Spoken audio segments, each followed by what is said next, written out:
মেলোডিয়া মহকুমা হাসপাতালে দক্ষিণ জেলা জেলা শাসকের পৌরোহিত্যে সোমবার রোগী কল্যাণ সমিতির এক সভা অনুষ্ঠিত হয়।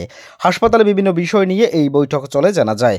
মেলোডিয়া মহকুমা হাসপাতালে পরিষেবা থেকে শুরু করে বিভিন্ন বিষয়ে এই দিনের বৈঠকে আলোচনা হয়। যে সমস্যাগুলো রয়েছে সেগুলোকে কিভাবে সমাধান করা যায় এবং জনগণকে পরিষেবা দিতে উদ্যোগী ভূমিকা নেওয়া হবে বলে জানান।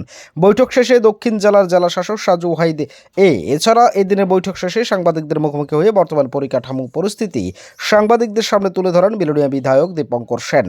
এদিনের বৈঠকে উপস্থিত ছিলেন মেলোডিয়া পৌর পরিষদের চেয়ারপারসন নিখিল চন্দ্র গোপ, মেলোডিয়া বিধানসভার বিধায়ক দীপঙ্কর সেন, দক্ষিণ জেলার স্বাস্থ্য আধিকারিক ডক্টর সুব্রত দাস, মেলোডিয়া পৌর পরিষদের স্বাস্থ্য বিষয়ক স্থায়ী কমিটির সভাপতি অনুপম চক্রবর্তী সহ রোগী কল্যাণ সমিতির বিভিন্ন সদস্যগণ। रोगी कल्याण समिति कमेटी का सोसाइटी का आज तो मीटिंग था, तो गवर्नमेंट का एक नोटिफिकेशन आया था आरटीएस कमेटी का, तो चेयरपर्सन अभी डीएम होगा सब डिविजनल हॉस्पिटल और सीएचसी। तो आज हमारा सब डिविजनल बिलोनिया हॉस्पिटल का वो नया वाला जो कमेटी का मीटिंग हुआ है, उसमें बहुत सारे मामले में डिस्कशन हुआ, बहुत सारा इश्यूज़ भी है।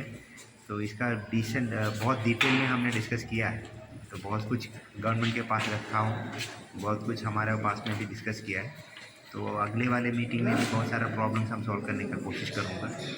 तो जितने भी प्रॉब्लम्स है मानता हूँ, तो आगे जाकर अच्छे परिसेवा जितना पॉसिबल है करते हैं। কি আসলে আদৌ হতে আমি পারবে তো কিনা? এটা বললাম প্র্যাকটিক্যালি এটা যখন করা হয়েছিল প্রথম, এটা গভর্নমেন্ট তখন লেফটেন্যান্ট গভর্নমেন্টের দৃষ্টিভঙ্গি ছিল এটা মা ও শিশুর সেপারেট একেবারে একটা কম্পার্টমেন্ট হবে, সেখানে সেপারেট একেবারে।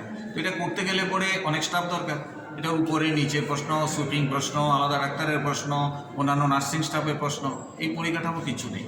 আজকে মিটিংয়ে আমরা আলোচনা হবে বলে করেছি। মনে হয় এই 15 তারিখের আগে এটা জানুয়ারি 15 তারিখ এখন করতে পারবে কিনা অ্যাপ্রোচ রোড হয়নি, আমি তো বললাম। হ্যাঁ। এখনও ইলেকট্রিফিকেশনের ক্ষেত্রে এখনও ট্রান্সফর্মার ফিটিং করা হয়নি, লিফটগুলো চেক করা হয়নি, লিফটগুলো সচল কি অচল এগুলো প্র্যাকটিক্যালি কাজ করবে কিনা এটা এখনও ফাইনাল শেখানো হয়নি। সবকিছু ভেঙে গেলেও যা ভাঙে না তা হলো পাথর, আর তাতে একটি নাম শ্রেষ্ঠ, যার নাম ভারত নির্মাণ ইনফ্রাস্ট্রাকচার। ভারত নির্মাণ ইনফ্রাস্ট্রাকচার এক বিশ্বস্ত উন্নত মানের পাথর সরবরাহকারী সংস্থা। রাস্তাঘাট, বাড়িঘর নির্মাণের জন্য উন্নত মানের পাথর সরবরাহ করে থাকে এই সংস্থা। আপনাদের স্বপ্নের বাড়িঘর কিংবা রাস্তাঘাট তৈরির জন্য পাথরের প্রয়োজনে যোগাযোগ করতে পারেন আমাদের সাথে। আমাদের ঠিকানা শান্তির বাজার super market near SBI bank. আমাদের দূরভাষ নম্বর 8730877895। ভারত নির্মাণ ইনফ্রাস্ট্রাকচার এক নির্ভরযোগ্য বিশ্বস্ত প্রতিষ্ঠান। তাই আর দেরি না করেই এখনই যোগাযোগ করুন আমাদের সাথে।